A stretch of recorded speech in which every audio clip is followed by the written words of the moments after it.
Blue Note's Tone Poet series has become one of the best things to happen to jazz vinyl collectors yet. AAA mastering, beautiful gatefolds, session photos, and that classic Blue Note sound brought back to life. I've spent a lot of time with these records, and today I want to share 10 tone poets that mean the most to me. These are my personal favorite tone poets. They're not necessarily ranked in order from 10 to 1. They're just the titles that I reach for over and over again.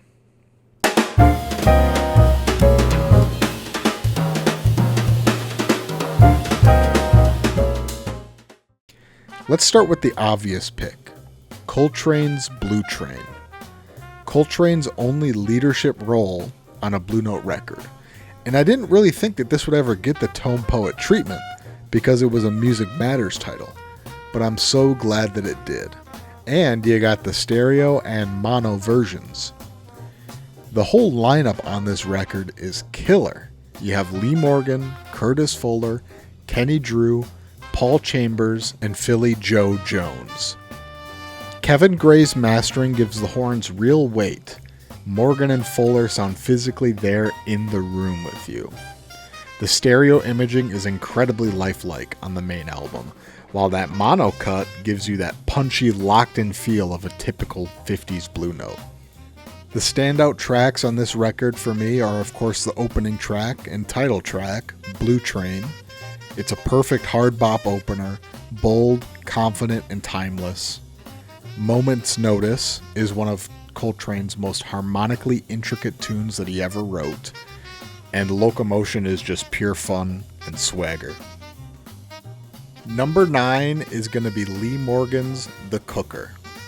This is one of the first tone poets that Blue Note actually released, and it does not let down. Morgan recorded this at only 19 years old, and he sounds like he's been leading bands for decades. Pepper Adams on baritone sax brings a darker, beefier counterweight to Morgan's explosive trumpet. The album almost has a electric live feel to it. Kevin Gray brings out the raw excitement. The brass hits are crisp, the drums have snap, and Adams' baritone has real chest. Some standout tracks on this album for me are A Night in Tunisia, one of the most aggressive, fiery versions ever recorded, and Heavy Dipper, a classic Morgan hard bop tune full of swagger. At number 8, we have Face to Face by Babyface Willette.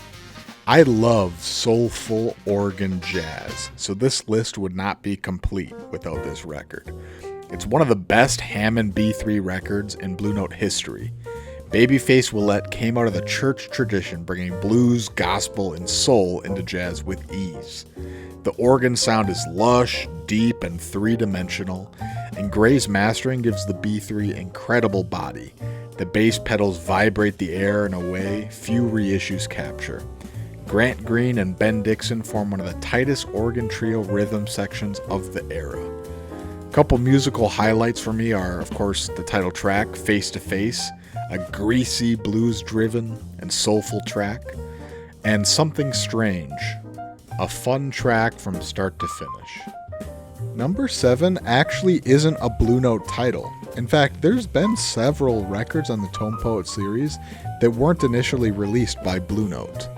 Of course, I'm talking about Katanga by Curtis Amy and Dupree Bolton, a West Coast jazz session with a powerful, haunting edge. The atmosphere is very unique, spacious, moody, and almost noir-like.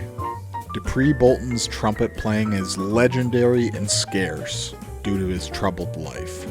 These performances are truly brilliance. It doesn't come in a gatefold like many other Tone Poet reissues, but don't skip this if you see it in the store. Pick it up, it's definitely worth it. Number 6 has one of my all-time favorite songs. Not just jazz songs, but all-time favorite songs of any genre. That album is One Flight Up by Dexter Gordon. Recorded in Paris, this album has a European spaciousness unlike any other Dexter session. The band stretches out over long takes with relaxed confidence. The opening track, my personal favorite, Tanya, is 18 minutes long. and Kevin Gray's mastering gives every second depth and clarity. The stereo spread is wide, airy, and incredibly engaging. Donald Byrd's trumpet on this record has a silky singing tone. Musical highlights for me are, of course, Tanya, a very hypnotic, patient, and atmospheric song, and Coppin' the Haven, a classic Dexter tune that's upbeat and stylish. Number 5 is Kofi by Donald Byrd. Kofi captures Donald Byrd right before he dove into funk and fusion. Electric piano, soulful grooves, and a warm, shimmering sound define this session. This one sat in the vault for many years, and now this tone poet is definitely the definitive version. It's a perfect transition between Byrd's hard bop era and his later fusion classics. Some musical highlights for me are Kofi, a relaxed, melodic, and soulful song, and Fufu, just a pure groove. Number 4 is another Donald Byrd record, a classic early 60s Blue Note hard bop record featuring an insane lineup: Jackie McLean, Hank Mobley, Duke Pearson, Doug Watkins, and Lex Humphreys. Energy, punch, and clarity. It's a masterclass in hard bop ensemble recording. The horn blend is perfect on this cut. Pearson's piano is brighter and more forward than on many older pressings. Musical highlights for me are Ghana, a powerful opener with a catchy theme and an amazing drum solo, and Gate City, infectious, optimistic hard bop. Of course, you can't make a Blue Note list without talking about Grant Green. Number 3 is Grant Green's Nigeria, and this is him at full power. No frills, just hard bop excellence. With Sonny Clark and Art Blakey, it's almost impossible for this to not be great. Crisp drums, tight bass, and a very live-sounding guitar tone. Kevin Gray's cut gives Blakey's cymbal shimmer without harshness, and the band's interplay is lively and immediate. Musical highlights are Erjin, I'm actually not sure how to pronounce that song title. It's fast, bright, and driven, and it ain't necessarily so. Green's phrasing is perfect on that song. Number 2 is yet another soul jazz-led Blue Note title, Freddie Roach's Good Move. First of all, I just love this cover. I play a lot of chess, let's just say that. Freddie Roach is incredibly underrated, and Good Move is a perfect entry point to start getting into his music. It's bluesy, charming, and endlessly replayable. Very warm, very roomy, and the horn arrangements are tight but never crowded.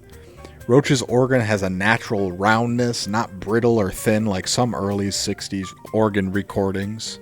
Musical highlights for me are It Ain't Necessarily Soul, soulful, elegant, beautifully phrased, and When Melindy Sings, one of Roach's most expressive performances.